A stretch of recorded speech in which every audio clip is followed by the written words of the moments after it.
Mesdames et messieurs, soyez les bienvenus à notre étude biblique quotidienne en direct de Carrie Bible Collège. Nous sommes ravis de vous accueillir parmi nous, vous qui venez du monde entier pour étudier la parole de Dieu en compagnie d'Andrew Womack et des enseignants du Carrie Bible Collège. Ce soir, nous avons l'honneur d'être rejoints par Kerry Pickett, et nous sommes profondément reconnaissants de votre présence. Nous avons un message important et inspirant à partager avec vous ce soir. Lorsque j'en parlais avec Carrie, elle s'est mise à prêcher avec un enthousiasme contagieux sur les premiers versets. Nous sommes donc tous deux impatients de vous dévoiler ces vérités et de communier ensemble autour de la parole. Avant de poursuivre, Kerry vous expliquera comment vous pouvez vous engager plus activement dans cette étude. De plus, nous souhaitons vous faire un cadeau spécial, mon tout nouveau livre. Si vous suivez mes programmes télévisés, vous aurez peut-être déjà entendu parler de ce livre. Pour la première fois, j'ai rassemblé les notes de bas de page de mon commentaire vivant, les ayant imprimées en intégralité avec les versets bibliques associés.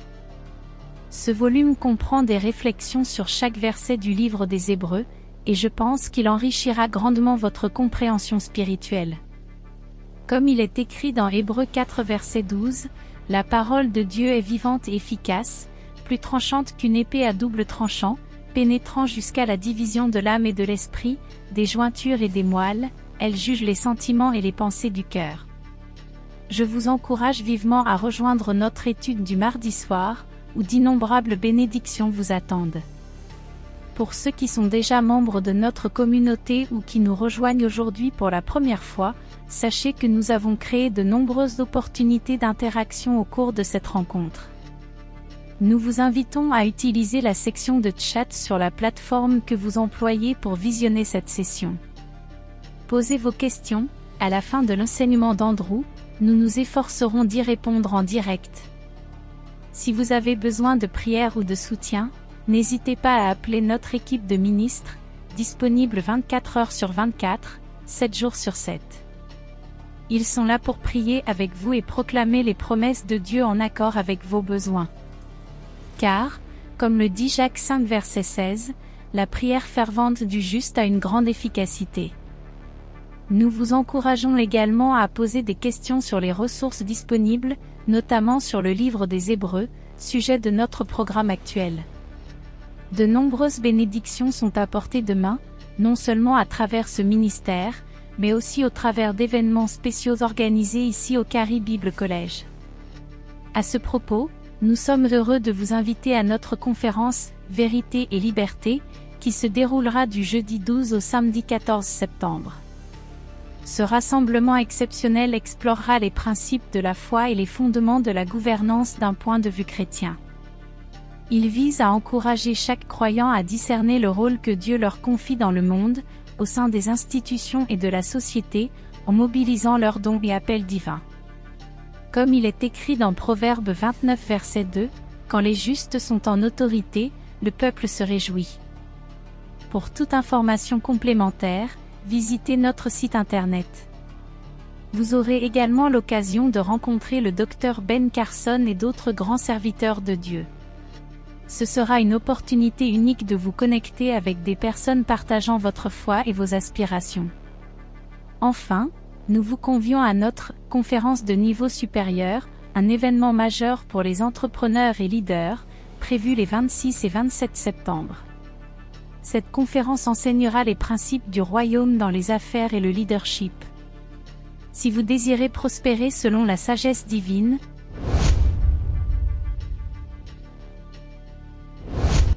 cet événement est pour vous. Des sessions de questions-réponses interactives vous permettront d'échanger directement avec des ministres invités. Comme le dit Proverbe 16 verset 3, « Recommande à l'Éternel tes œuvres, et tes projets réussiront ». Que Dieu vous bénisse abondamment pour votre engagement dans sa parole et que cette soirée vous apporte une révélation nouvelle de sa grandeur et de son amour.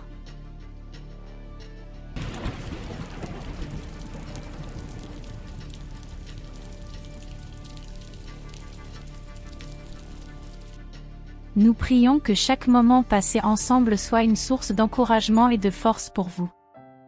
Merci de votre présence, et puissiez-vous trouver une nouvelle profondeur dans votre foi au cours de cette étude. Nous aurons également l'honneur d'accueillir Steve Green, président de Hobby Lobby, dont le succès repose sur des principes chrétiens solides. À ses côtés, notre bien-aimé Billy Epperhard, PDG de notre ministère, partagera aussi son expérience et sa sagesse. Ces moments de partage seront pour chacun une source de bénédiction et de renouveau. Enfin, pour ceux qui ont des préoccupations spécifiques ou qui traversent des difficultés, notre ministère de prière sera disponible pour vous apporter soutien et conseils. Nous mettons à votre disposition des ressources précieuses pour répondre à vos besoins spirituels. Car le Seigneur donne la sagesse, de sa bouche sortent la connaissance et l'intelligence. Proverbe 2 verset 6. Que Dieu vous bénisse abondamment et vous guide dans cette nouvelle étape de votre vie spirituelle. Avant de commencer ce soir, je souhaite partager quelques versets puissants qui ont été pour moi une source de force et d'inspiration. Au fil des ans, que ce soit dans mes moments de solitude ou dans l'accomplissement de mon appel, ces passages m'ont accompagné et encouragé dans mon ministère, car, en vérité, le Seigneur nous pousse chaque jour à croître en lui. Pour ceux qui connaissent bien les Écritures, le chapitre 53 du livre d'Ésaïe est une prophétie magnifique sur Jésus, le Messie. Ce passage décrit comment il a pris nos douleurs et porté nos souffrances, un message puissant que nous avons souvent entendu mais que nous ne réalisons pas toujours pleinement. Ésaïe 53 versets 4 à 5. Puis, au chapitre 54, Ésaïe nous parle des bénédictions qui découlent de cette œuvre rédemptrice de Jésus. Il nous réconcilie avec Dieu, non en raison de nos propres actions, mais en raison de ce qu'il a accompli. Ésaïe 54 verset 10. Dans ce même chapitre, le prophète nous exhorte en disant « Élance-toi à droite et à gauche, ta postérité envahira des nations et peuplera des villes désertes. » Ésaïe 54 verset 3. Pour ceux qui se sentent stériles ou mis de côté, cette promesse est source d'espérance. Le Seigneur nous appelle à élargir l'espace de notre tente et à renforcer nos pieux, car il est sur le point d'agir puissamment au travers de nous. Ésaïe 54 verset 2. Dans le verset 7, nous lisons également « Pour un court moment, je t'ai abandonné, mais avec une grande miséricorde, je t'accueillerai. » Ésaïe 54 verset 7. Ce passage, tout en évoquant les épreuves du peuple d'Israël, symbolise aussi l'ancienne alliance où Dieu, parfois, devait juger son peuple en raison de leurs péchés. Mais sous la nouvelle alliance, le Seigneur nous accueille avec miséricorde et nous traite avec une bonté éternelle. Ésaïe 54 verset 8. Dans ce contexte, Dieu fait référence à l'alliance qu'il a conclue avec Noé. Il déclare « Je jure qu'il en sera pour moi comme des eaux de Noé, j'ai promis que les eaux de Noé ne submergeraient plus la terre, de même, je promets de ne plus l'irriter contre toi. » Ésaïe 54 verset 9. Ici, nous comprenons la différence entre une alliance conditionnelle et une alliance inconditionnelle. Sous l'ancienne alliance, telle que celle décrite dans Deutéronome 28, les bénédictions ou les malédictions reposaient sur l'obéissance. Si tu obéis fidèlement à la voix de l'Éternel, ton Dieu, en observant et en mettant en pratique tous ses commandements, alors toutes ces bénédictions viendront sur toi. Deutéronome 28 versets 1 à 2. Toutefois, aucune d'entre nous n'est capable de respecter parfaitement ces conditions. Mais par la nouvelle alliance, Jésus a obéi en tout et a accompli la loi, nous libérant ainsi de la malédiction. Galates 3 verset 13. Quant à l'alliance de Dieu avec Noé, elle était inconditionnelle. Le Seigneur a promis qu'il ne détruirait plus jamais la terre par un déluge, sans qu'aucune action humaine ne soit requise. Genèse 9 versets 11 à 17. Ce fut une promesse inaltérable, illustrée par l'arc-en-ciel, symbole de la gloire de Dieu entourant son trône. Ézéchiel 1 verset 28. Chaque arc-en-ciel que nous voyons nous rappelle cette promesse éternelle. Puissions-nous être encouragés, car notre Dieu est fidèle. Sa parole est vraie, et il ne rompra jamais ses promesses, quelles que soient les circonstances du monde. Que cette vérité nous fortifie et nous inspire à grandir davantage en lui. Que Dieu vous bénisse et vous garde dans sa paix parfaite. Rappelons-nous que Dieu ne changera jamais ce qui est sorti de sa bouche. De même que les eaux de Noé représentaient une alliance inconditionnelle, Dieu a conclu avec nous, qui l'avons accepté comme sauveur, une alliance inaltérable. En Ésaïe 54 verset 10, le Seigneur nous rassure en disant, « Quand les montagnes s'éloigneraient et que les collines chancelleraient, ma bonté ne s'éloignera point de toi, et mon alliance de paix ne chancellera point, dit l'Éternel, qui a compassion de toi. » À travers Jésus, Ésaïe 54 se révèle être l'accomplissement de cette alliance. Nous ne sommes plus uniquement des serviteurs obéissant aux commandements, nous sommes devenus des fils et des filles de Dieu, nés de nouveau dans sa famille. Cette alliance inconditionnelle repose non sur nos œuvres, mais sur la grâce accordée par le Christ. Comprendre cette alliance est essentiel, car beaucoup de croyants pensent que l'amour de Dieu est conditionnel. Ils imaginent qu'il les aime lorsqu'ils accomplissent tout correctement, mais qu'il s'éloigne d'eux en cas de chute. Ces pensées permettent à l'ennemi de semer le doute et de condamner les âmes, car elles estiment ne pas mériter la bonté divine.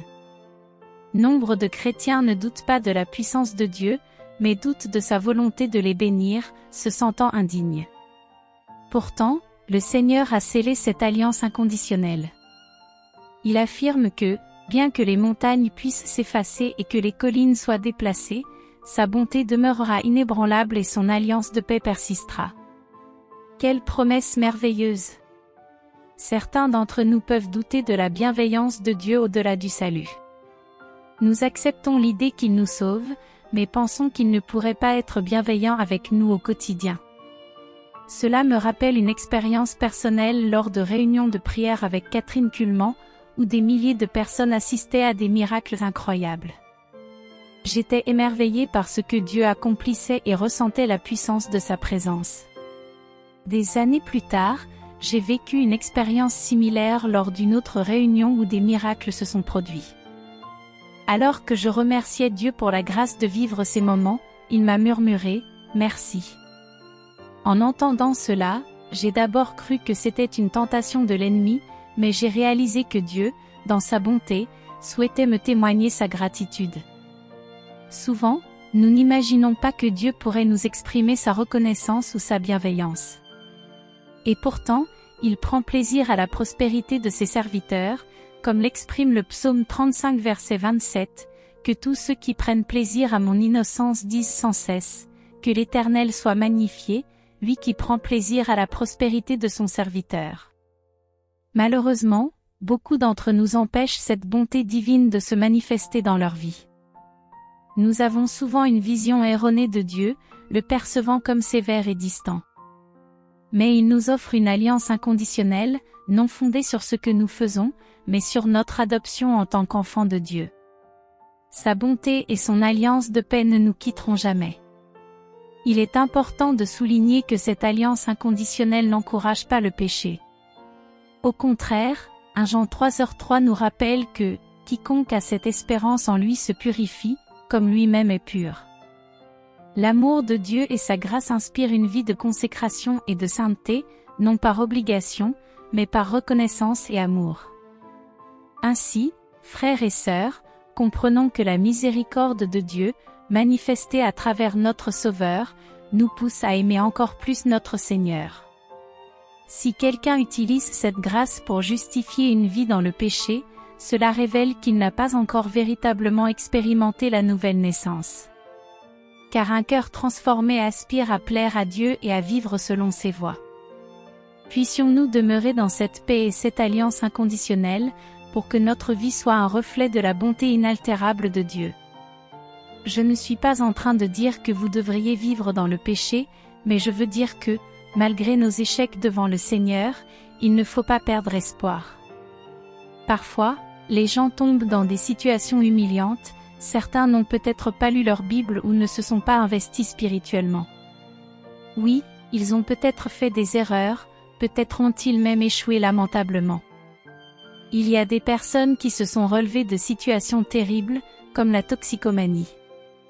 Prenons l'exemple d'Aaron Weisbrod, une personne que nous avons interviewée. Elle fait aujourd'hui partie de mon équipe en tant qu'assistante principale de mon assistante exécutive.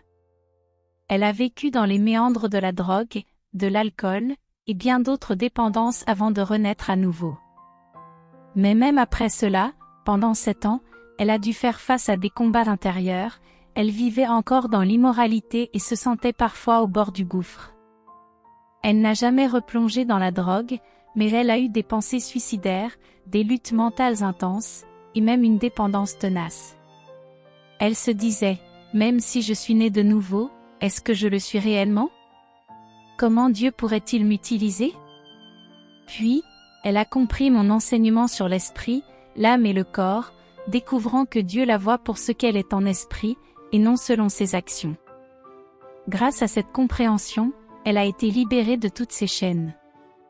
Aujourd'hui, elle est une femme merveilleuse, épanouie, avec un sourire radieux. Elle est entièrement rachetée. Cependant, à une époque, elle pensait que ses erreurs, comme le fait de fumer ou d'avoir des comportements immoraux, l'empêchaient d'être utile à Dieu, même si elle espérait être pardonnée et atteindre le ciel. Mais nous avons une alliance avec Dieu, qui nous garantit sa bonté et sa paix éternelle. Comme il est dit dans Ésaïe 54 verset 17. Ainsi, il est primordial d'apprendre à se tenir dans la justice du Seigneur, non dans notre propre justice. C'est là, précisément, que beaucoup se trompent et passent à côté de la grâce divine. Dites-le, Seigneur, et souvenez-vous qu'il est écrit, « Aucune arme forgée contre toi ne prospérera, et toute langue qui s'élèvera en justice contre toi, tu la condamneras. » Ésaïe 54 verset 17. Ce n'est pas Dieu qui va condamner, mais bien vous, lorsque des armes ou des paroles se dressent contre vous, vous devez les réprouver. Beaucoup passent à côté de cette vérité, ils préfèrent demander à autrui de réagir à leur place ou s'abandonnent à la méditation de ces attaques, se laissant aller à douter, suis-je réellement fautif? Suis-je réellement si mauvais? Il est certes essentiel de demeurer réceptif à la critique constructive et à la correction du Saint-Esprit.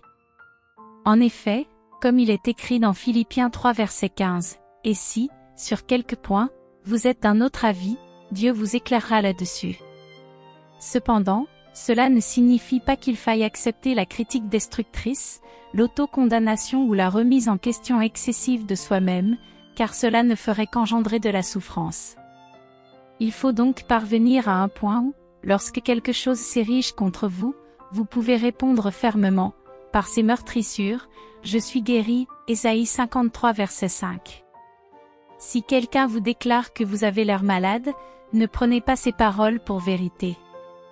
Condamnez-les immédiatement, en affirmant la guérison divine. Ce sont là quelques points essentiels. En première partie, partagez ce que Dieu vous a révélé à ce sujet.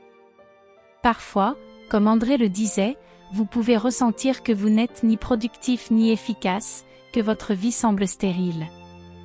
Mais voici ce qu'il est dit, réjouis-toi, stérile, toi qui n'enfantes plus, éclate en cris de joie et en triomphe, toi qui n'as pas éprouvé les douleurs de l'enfantement. Car les fils de la délaissée seront plus nombreux que les fils de celle qui est mariée, dit l'Éternel. Ésaïe 54 verset 1. Il est facile de se focaliser sur le contexte de la stérilité et du mariage dans ce passage. Cependant, cette promesse nous parle d'un impact spirituel qui dépasse de loin la procréation naturelle. Dans cette nouvelle alliance inconditionnelle, votre vie prend une importance divine, car vous avez désormais l'opportunité de toucher des âmes et d'influencer pour le royaume. C'est ce qui est si grandiose dans cette promesse de l'alliance. Ainsi, il est dit, élargis l'espace de ta tente, déploie les couvertures de ta demeure, car Dieu élargira votre champ d'influence. Ésaïe 54 verset 2. Cela nous ramène à Romains 12 verset 2, soyez transformés par le renouvellement de l'intelligence. Adoptez cette vision de victoire que procure l'alliance inconditionnelle. En le faisant, vous commencerez à percevoir les œuvres divines en vous, et vous permettrez à Dieu d'accomplir des choses extraordinaires à travers votre vie. Réfléchis, qui sont-ils donc, en parlant de ceux qui sont appelés à impacter des vies? Et puis j'ai réalisé que ce sont tous ces enfants spirituels, toutes ces vies que nous pouvons influencer par notre exemple et notre engagement. Il est écrit dans Ésaïe 54 versets 2 à 3, « Étends l'espace de ta tente, et que les rideaux de tes habitations se déploient, ne retiens pas, allonge tes cordes et affermis tes pieux. Car tu déborderas à droite et à gauche, et ta postérité possédera des nations, et peupleront les villes désertes. Ces versets nous rappellent que notre impact va bien au-delà de ce que nous voyons à première vue. Il ne s'agit pas seulement de notre vie personnelle, de notre situation financière, de nos possessions matérielles, mais de quelque chose de beaucoup plus vaste. Dieu veut que nous allongions nos cordes et renforcions nos enjeux. Mais cela implique une transformation spirituelle. Suis-je prêt à laisser Dieu étendre ma foi, à me surpasser dans les domaines où je pense être limité? Et suis-je prêt à accepter que, parfois, cela demande de me confronter à mes excuses, mes faiblesses et mes réticences? Il est essentiel de se rappeler que notre appel n'est pas basé sur nos capacités naturelles, mais sur la grâce de Dieu. Peut-être vous êtes-vous senti spirituellement stérile, comme je l'ai ressenti par le passé. Mais il n'y a rien d'impossible pour Dieu. Ce qui semble insignifiant ou faible peut devenir une source de grande productivité lorsqu'il est soumis à sa volonté. Comme le dit 1 Corinthiens 1 verset 27, « Mais Dieu a choisi les choses folles du monde pour confondre les sages, et Dieu a choisi les choses faibles du monde pour confondre les fortes. » L'impact que nous pouvons avoir est bien plus grand que ce que nous imaginons. Notre vie est destinée à influencer non seulement notre famille ou notre communauté immédiate, mais des nations entières. Vous devez élargir votre vision, renforcer vos attentes, et vous préparer à être étendu dans tous les aspects de votre existence. Je suis constamment encouragé par cette vérité, ma vie est plus grande que moi-même, entre les mains de Dieu, elle peut avoir un impact éternel. Mais cela nécessite de faire tomber l'orgueil et de reconnaître que, sans lui, nous ne pouvons rien accomplir. En tant que croyants, nous ne devons pas nous limiter aux petites cases de la vie, mais plutôt voir au-delà de celle-ci, vers un appel plus grand. Comme il est écrit dans Proverbes 3 versets 5 à 6, « Confie-toi en l'Éternel de tout ton cœur, et ne t'appuie pas sur ton intelligence. Reconnais-le dans toutes tes voies, et il aplanira tes sentiers. » Dans notre ministère, nous voyons cette expansion prendre forme. Nous avons récemment constaté une nécessité d'augmenter nos finances d'1 million par mois pour soutenir le Gospel Truth Network, sans compter les autres projets en cours. Le défi est grand, mais Dieu est plus grand encore. Et, comme le dit Philippiens 4 verset 19, « Et mon Dieu pourvoira à tous vos besoins selon sa richesse, avec gloire, en Jésus-Christ. » Nous devons comprendre que lorsque Dieu nous étire et nous pousse à aller plus loin, cela implique de traiter ce que nous avons ignoré, comme ces coins ou tiroirs que nous avons négligés dans nos vies. Parfois, Dieu nous pousse à faire face à ces aspects cachés de notre existence, pour que, en les traitant, il puisse continuer à nous amener vers un niveau supérieur de bénédiction et de service. Tout comme dans un espace clos, lorsque vous vous étendez, tout ce que vous avez accumulé devient visible, et Dieu veut le purifier afin de continuer à vous élever. Comme il est écrit dans Psaume 51 verset 10, « Crée en moi un cœur pur, ô Dieu, et renouvelle en moi un esprit bien disposé. » Enfin, n'oublions pas que tout ceci nécessite une confiance totale en Dieu. La croissance, l'expansion et le renforcement spirituel ne dépendent pas de notre propre force, mais de la puissance de Dieu qui agit en nous. Laissez-vous guider par lui, et vous verrez des miracles se produire dans tous les domaines de votre vie. Une question pertinente a été soulevée, existe-t-il une chose telle qu'une malédiction générationnelle? Il est vrai que dans la Bible, il est mentionné que certaines malédictions peuvent être transmises de génération en génération, jusqu'à la 3e ou la 4e génération. Cela peut être trouvé dans des passages tels que Exode 34 verset 7, où il est dit « Je fais miséricorde jusqu'à 1000 générations, mais je châtie l'iniquité des pères sur les enfants jusqu'à la 3e et 4e génération. » Cependant, il est important de souligner que, bien que ces malédictions puissent exister dans le contexte des esprits démoniaques qui influencent les comportements et habitudes familiaux, elles ne peuvent pas être transmises sans votre consentement ou votre coopération. En tant que croyant en Christ, nous sommes appelés à comprendre que Jésus-Christ nous a rachetés de la malédiction de la loi, comme il est écrit dans Galates 3 verset 13, Christ nous a rachetés de la malédiction de la loi, en devenant malédiction pour nous. En d'autres termes, nous ne sommes plus sous l'emprise de ces malédictions, à condition de revendiquer notre libération par la foi en Jésus. Un autre verset à considérer est Proverbe 26 verset 2, qui déclare « Comme la hirondelle dans sa volée, comme l'étourneau dans son vol, ainsi la malédiction sans cause ne s'accomplit pas ». Cela signifie que, bien que des malédictions puissent circuler dans certaines familles ou lignées, elles n'ont de pouvoir sur nous que si nous les acceptons ou y consentons. Si nous déclarons, au nom de Jésus, que nous sommes libérés de toute malédiction, cette malédiction perd toute autorité sur nos vies.